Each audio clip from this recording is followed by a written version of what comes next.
Hello everyone and welcome to a brand new video. Today we're going to be teaching you how to master Silverstone on F1 22, taking every fraction of lap time out of the track possible. So already hitting the track and the same format we're going to be doing as we did on Imola. So what we're going to be doing is a slow drive around the track, and I'm going to be picking out every braking point, every turning point, every critical part of the track to improve your lap time along the way. And then at the end of the video, what I'm going to be doing is a hot lap to show you in live action motion of what I'm doing. So, scenario is qualifying. You're going to be moving your brake bias down to what you want it to be, 50% on the front and 60% on the on-throttle differential is a good balance to go. Of course, make sure your fuel mode is in standard and your ERS mode is in hot lap. When starting the lap here in Silverstone, what you want to be is opening out the final corner as much as possible and making sure you're straight over this curb.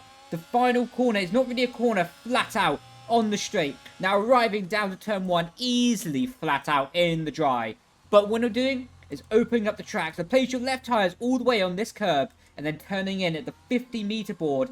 And again, taking as much curb on the inside as possible right up to the white line. And bring your car over the left-hand side of the track, rising over the crest, flat out for the left-hander. The ambition here is to be exiting the left-hander with this trajectory of the car pointing straight to the braking zone. And speaking of the braking zone, you're going to be braking when the curb is starting on the left-hand side. So just after the 100-meter board. So bam! Now you'll be hitting the brake as hard as possible, shifting down all the way into 4th gear, looking to turn in nice and early. Do not hit the red curb. Only hit the black and white part of the curb. You'll be in 4th gear in a hot lap scenario right now. Exit the corner in the middle of the track, because now what's critical is to swing the car back over to the right with this trajectory pointing all the way to the advertising boards on the straight line ahead of us.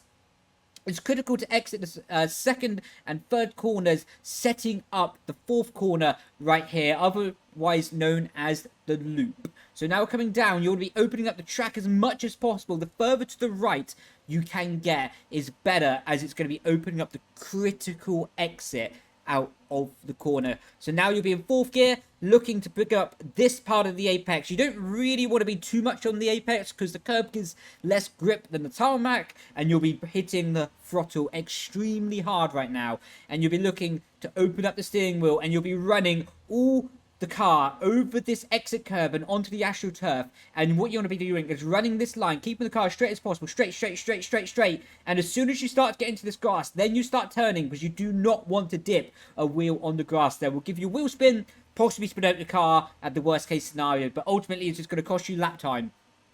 And now the kink onto the straight. The little secret here is to make sure you get as close as possible to these yellow curbs on the inside, because this is going to give you less distance around the corner and take off a little bit of lap time.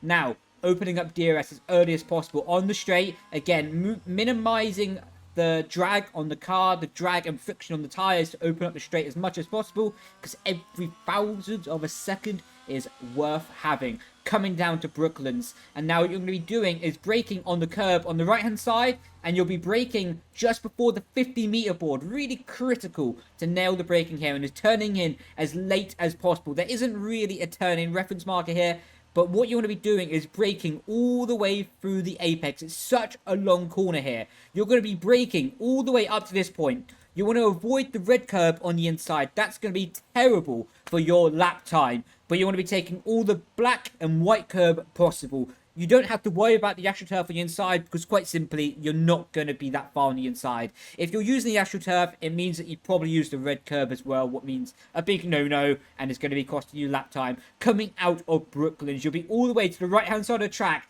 and now your goal here is, without scrumming off too much speed, you want to be bringing the car back to the middle of the road to open up Luffield. And through Luffield, you want to be aiming all your energy towards the exit of the corner. If you go understeer on the entry to this corner, a little trick is to shift down 1 gear. What that's going to do is pick up a bit more rotation in the car and point you towards the exit as sweetly as possible. So now what you want to be doing is you're about in the middle of the road here, and you'll be looking for the late apex. You can see now, as we take the line, we curve back in, and we're pointing our car towards the advertising boards on the outside of the track. Because what is critical here is to spend as much time in a straight line as possible to maximize the grip. And you'll be running out all the way to this AstroTurf. As soon as you get to the AstroTurf, straightening up the car again, and then use up every millimeter of this possible, because that's going to mean you get a better exit. Coming onto the old pit straight, you're going to be using up all the way to the white line, because again, that's just taking off a little bit of distance from the straight right up against the barrier. Now coming up into Copse corner. Not quite flat out on this game. Previous games it was flat out, but you'll be arriving in 8th gear, and as soon as you get to that 50-meter board, turning with full commitment, off the power, and down to 7th gear to get rotation, but also 7th gear is going to be better in the RPM range for the exit of the corner. Once again, using up all of the black and white parts of the curb, but never, ever, ever touching these red curbs on the inside. Because again, at best, it's going to unsettle the car. At worst, you're going to be in the barrier. And, well, we don't like that, do we? On the exit, again, you're going to be using up as much of the road possible. And that is just going to give you the best track width. Now, coming up to the famous section of Maggots and Becketts. I love this section. Right. What you're going to be doing is starting on the right-hand side, and that's going to give you the line. You see the red curve on the left-hand side on the entry phase to this corner. It's critical that when you get to this part, you're as straight as possible, because what that's doing is giving you the maximum angle from Maggots and Becketts to set up perfectly, carry the maximum amount of apex speed that is possible to do. Now, through the first real apex of Maggots and Becketts, do not take the red parts of the curve. Again, only take the black and white. If you need to lift a little bit of the throttle here to make sure that you exit the corner in the middle of the track, do it. That corner, the first two corners there, is all about setting up this apex. So what you'll be doing now in the middle of the road, you'll be coming in and taking the red parts of the curve is not, do you know what, it's not lap ending here. It's going to unsettle the car. It's not faster, but because the inside tyres are unloaded, you can actually get away with it and actually use it for a little bit of rotation if you're quick enough from the reflexes to set up the final right-hander of Maggots and Becketts. So look, you'll be ideally running this line, and you'll be exiting the corner about 3/4 to the left-hand side of the track, not all the way to the left, because that is not the fastest approach for this turn. But then through the final right-hander, again, is so critical here to not touch that red part of the curb, but just hugging this white and black beautiful part of the curve. And you'll see why I called it beautiful, because when you get it right, it rotates the car so sweetly through the apex. And then all the way on the exit, here's a bit of a cheeky fact for you, you can actually run the grass. So here you shouldn't be able to do that in real life, but in the game we have enough grip, enough downforce, and the grass is not unpredictable enough that it will spin you into the barrier. So you can get a few extra centimeters of track width on the exit here, and running a little bit of the grass and opening up DRS as soon as possible on the straight. Again, you will run the risk of grass being on your tyres, but by the time you reach Stowe, the grass should disappear off the tyres and be giving you maximum grip. Stowe corner, super critical when approaching. You're going to be approaching on this line. You're pointing all the way to that Irish flag, or where the curve is starting on the left-hand side. Why is it critical doing this line? And why don't you want to be over here? Because when you're over here, it doesn't give the maximum angle to open up the corner. A bit of a cheeky thing we do in esports to maximise a little bit more lap time is we run this part of the entry curve here just slightly. It's quite bouncy, but you can get away with it. So what it does is gives us a few extra meters of track width to open up the all-important Stowe corner. So that's why it's critical to approach at an angle, because it's going to give you the best opportunity possible to maximize the radius of this corner. Through this part of the curve, you don't really want to touch the inside. You can kiss it, you can hug it, but definitely don't be using it all the way through the apex. It will cost you lap time.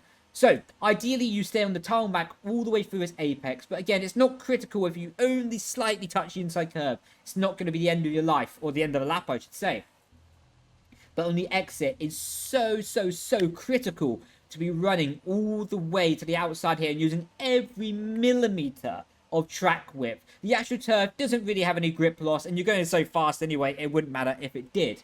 So, what's critical now is approaching the final sequence of corners here. You'll be bringing the car over to the right-hand side, because you're going to be rising over the crest and braking when the curve starts on the right-hand side, or at the 100-meter board is also a good reference. So now, bang, you'll be hitting the brake as hard as possible, keeping the car all the way to the right-hand side, then swinging it in for a late turn in. Do not take the red curb on the inside, only taking the black and white part of the curb, and you'll be exiting this corner in the middle of the track to open up the final 2 corners. So then, again, do never take this red curb on the inside. Only take the black and white part of the curb, and you'll be opening up the exit of this corner as much as possible, running all the way to the orange dotted curb. Again, do not run over the orange dotted curb, because that will give you grip loss. But if you can run the car like this, in a straight line, on the exit, will be maximizing the traction, and will be beautiful to get you off the final corner, flat out through the kink right, and that'll bring you to the end of the hot lap. So what we're going to do now is we're going to be jumping in to the hot lap. So let's get into it. So as I said, make sure the brake balance and differential is set when starting the lap. Then coming through the final corner, up to 4th, out to 5th, looking for the best exit possible. Then you see opening up the track, opening up the lap as well. Abbey, turn 1. Again, using the curb on the left-hand side, using the curb on the right-hand side. Turn it in. Then keep the car to the middle of the road on the exit. Bring it over to the left. Brake when the curve starts on the left-hand side. Down to 4th gear. Don't take the red curb on the inside. Keep the car to the middle. Keep it in 4th gear. Again, don't really take that inside curb. Through the left-hander. Use up all the road on the outside. Jobs are good. And through the kink left. Open up DRS. Now coming down into Brooklands. Up to 8th gear. Use the curb on the right-hand side. Brake just before the 50-meter board. Down to 5th gear, trail braking all the way in. Don't take the curb on the inside for the red part. Now, through Luffield, down to 4th gear for the rotation, like I say. Up to 5th gear for the traction. Point towards the advertising board. And you can see opening up the exit as much as possible. Keep the car to the right hand side. Minimize distance. Coming up to Copse gear. Copse corner. Up to 8th gear. Now, see, down to 7th gear. Do not take the red on the inside. You see, using up all the road on the outside of the track. Up to 8th gear. Again, open up the corner. Little left to set up the track. Now you can see down to 7th gear. Do not take the curb on the inside. Down to 6th gear. Hug the curb on the inside. Smoothing the power. Use the grass on the outside. Opening up DRS. Now you can see pointing already towards that curb. The Irish flag. I can see it. Pointing in a straight line towards that curb. Full commitment. Down 2 gears. Into 6th gear. Down 2 gear. Again, do not take the curb on the inside. Smoothing the power. Use up all the road on the outside. I had chat to lift there because I was going a little bit too wide. Brake at 100-meter board. Down to 4th gear. Take the curb on the inside, but do not take the red. You see short shift into 5th for the better traction. Straight line. Now we'll start taking the final corner. And that is the lap of Silverstone. And what a lap of Silverstone be without a cheeky 360. Am I right? So, everyone, if you've enjoyed this video, be sure to like, subscribe, and comment below. I will be doing Austria next, as that is next in the F1 esports calendar. Until then, I will catch you next time. Gracias, actually. Ciao, ciao.